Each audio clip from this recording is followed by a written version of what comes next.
No pressure at all.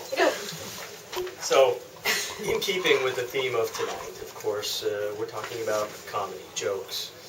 What's one of the key elements of joke telling or comedy? Exaggeration.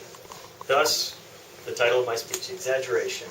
Now, exaggeration is really important in everyday life as well. When we think about it, many studies, when we take a look around, many studies say that memory, when we think, when we see things, our memory acts with pictures. It reacts with pictures, and we're able to remember things because of pictures or images. Now, the more exaggerated those images are, the more we remember in general. Where else do we see exaggeration? Well, walking down the street every day, we can see all sorts of advertisements. We see advertisements everywhere. Advertisements on TV, advertisements on the side of the bus. And what catches our eye the most? Something that is exaggerated, that goes beyond the normal. And when we're talking about exaggeration in advertisements, that's key. Because if it catches your eye, you take a second look, and you know what? You might just buy that product. So, also, when we're talking about exaggeration, we're also talking about comedy. And the joke contest tonight, I'm sure we will hear a little bit, at least, of some exaggeration going on during the different jokes that are coming our way. I'll start off with two stories. First story. I wanted to go fishing, so I went down to the lake behind my house, threw in the bait, dropped in the water, waited a half hour, got something, got a bite.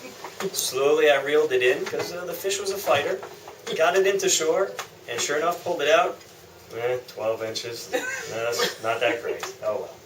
So that's story number one. Now story number two, similar. I wanted to go fishing.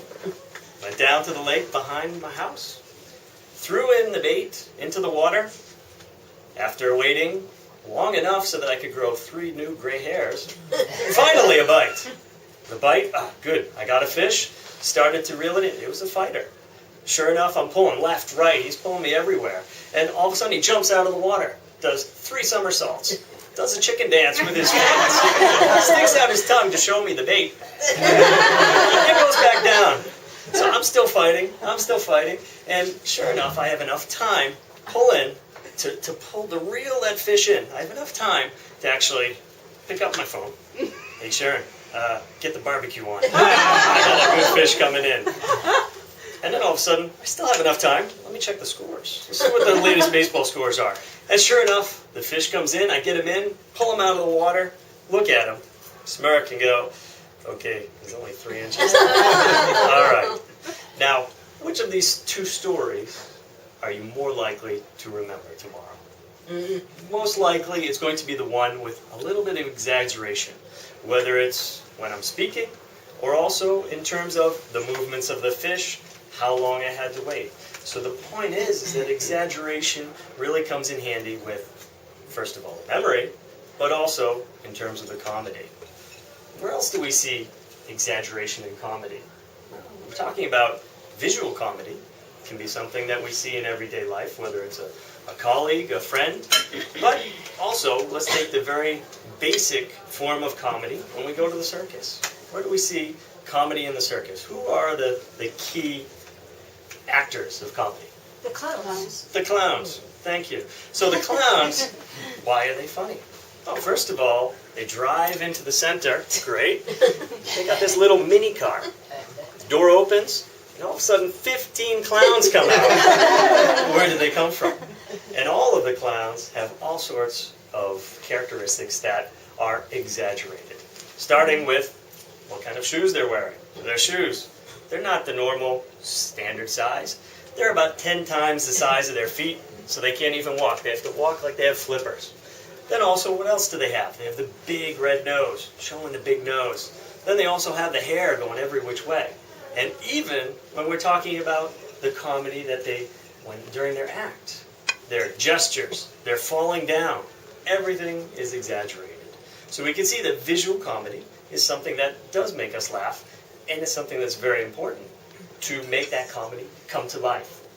And where else do we see visual comedy? Well, it's also, of course, in TV shows and different kind of theme shows that we see. Monty Python was a classic. You know, every time you would have different skits in the Monty Python show. You would have a skit such as, one of my favorites, you have this guy eating in a restaurant. He's eating so much that at the very end, the waiter comes up to him, gives him just one little chocolate mint. I don't know if I can do it. Takes the mint, eats it, boom, he blows up. He ate too much. He exaggerated the situation. Now, when we're talking about exaggeration, overall, I mean, it's something that is important for memory again, but also comedy. And I think what we'll see tonight is several examples of this.